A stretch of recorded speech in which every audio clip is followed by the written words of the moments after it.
हुई कि तन पर एक भी वस्त्र नहीं, भीगे वस्त्र। जाकर के दरवाजा खोल दिया। जब भगवान से भक्त अधिक प्रेम करता है तो ये शरीर का देहावसान भूल जाता है।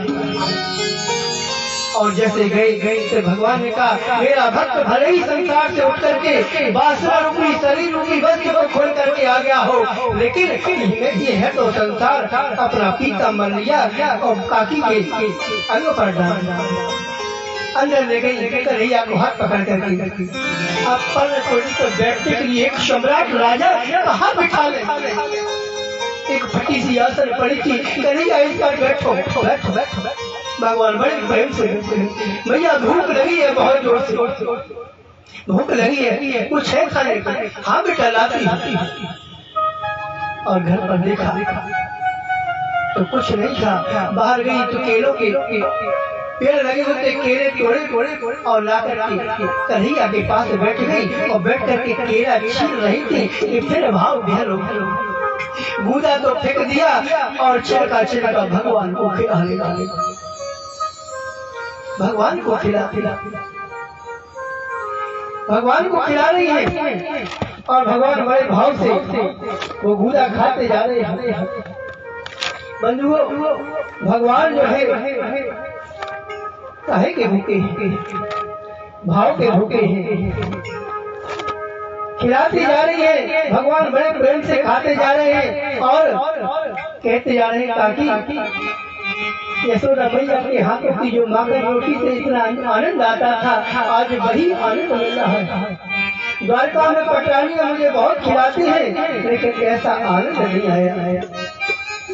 इसलिए भैया आपने जो खिलाया मुझे बहुत अच्छा लग रहा है, बहुत आनंद आ रहा है। आप और खिला। मैया खिलाती जा रही है, गूदा खिलाती जा रही है। इतने में विदुर जी आ गया।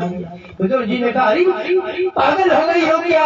हाथ पकड़ लिया काकी का। अरे गूदा फेंकती जा रही हो, छिलका खिला रही हो कन्हैया को। होश आया। विदुर जी ने कहा, प्रभु क्षमा कर देना, ये पगली है, कुछ जानती नहीं, हम आपको खिलाए। बोले हाँ खिलाओ। गूदा खिलाया, खिलाते जा रहे, लेकिन भगवान कुछ नहीं बोले। विदुर जी ने कहा, आनंद आ रहा है? कन्हैया कहता है, काका सच बताऊं? बोले हाँ बताओ। बोले सच तो ये है कि जो आनंद काकी के छिड़कों में आ रहा था, वैसा आनंद इस बूढ़े में नहीं आ रहा है। विदुर जी चरणों में लूटे प्रभु क्षमा करना। आज पितर को तृप्त करके भगवान को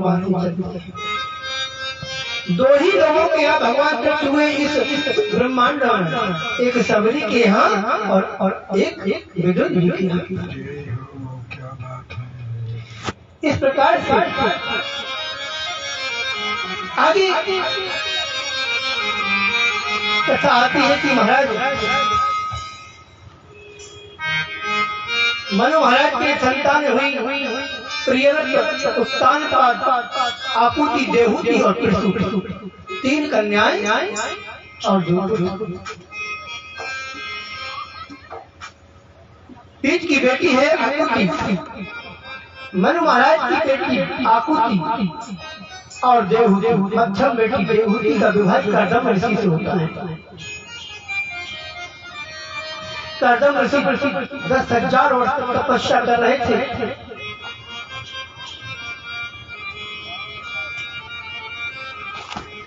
तपस्या की, भगवान ने दर्शन लिया तो मांगा कि प्रभु बोले क्या चाहते हो? जो तुम चाहते हो तो मैं पहले से जानता हूँ। 2 लोग हमेशा पहले से जानते हैं, कौन? एक गुरु और दूसरा भगवान। भक्त क्या चाहता पहले से जानता है। बोले तुम चाहते हो विवाह? बोले आज के 30वें दिन मनु महाराज अपनी बेटी देवहूति को लेकर के आएंगे और तुम्हारा विवाह का प्रस्ताव। और क्या चाहते हो? बोले महाराज वरदान, हम जहाँ से विवाह नहीं कराना चाह रहे। बोले क्या? हम इसलिए विवाह कराना चाह रहे कि महाराज एक वरदान दे। बोले क्या? बोले आप जैसा पुत्र मेरे हो जाए।